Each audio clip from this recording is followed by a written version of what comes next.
नमस्कार विद्यार्थी मित्रांनो. आज आपण ज, न्य आणि च या अक्षरांचा सराव कसा करायचा हे पाहणार आहोत. यामध्ये ज आणि ज्ञ ही दोन अक्षरं सारखी आहेत, तर च हे थोडंसं वेगळं अक्षर आहे.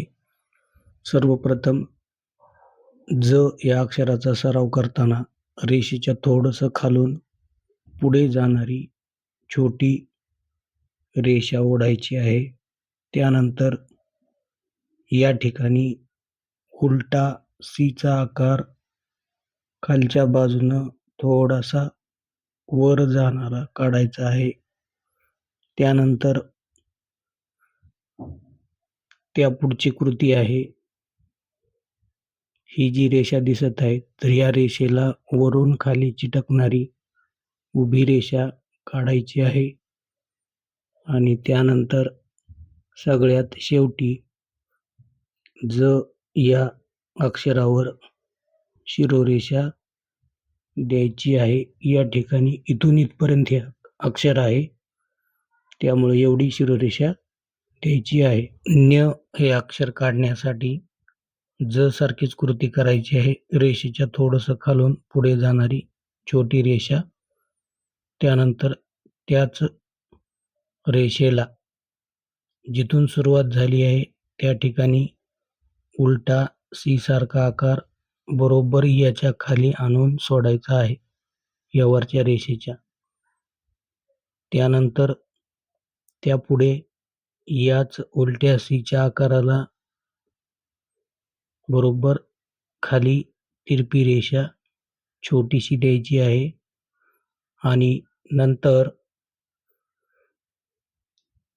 या आकाराला या ठिकाणी वरून खाली याच्या बरोबर येणारी उभी रेषा द्यायची आहे. आणि सगळ्यात शेवटी या अक्षरावर शिरोरेषा द्यायची आहे. न्य हे अक्षर तयार होईल. शेवटचं अक्षर आहे च. त्याची कृती पाहूया. रेषेच्या थोडंसं खालून पुढं जाणारीच छोटी रेषा काढायची आहे. त्यानंतर दुसरी कृती आहे.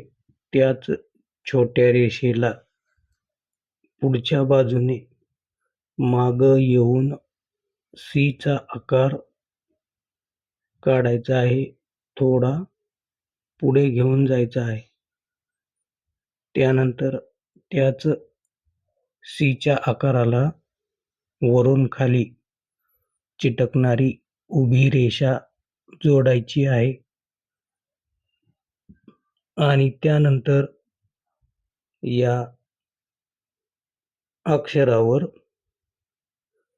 शिरोरेषा द्यायची आहे. अशा प्रकारे या अक्षरांचा सराव करावा. धन्यवाद.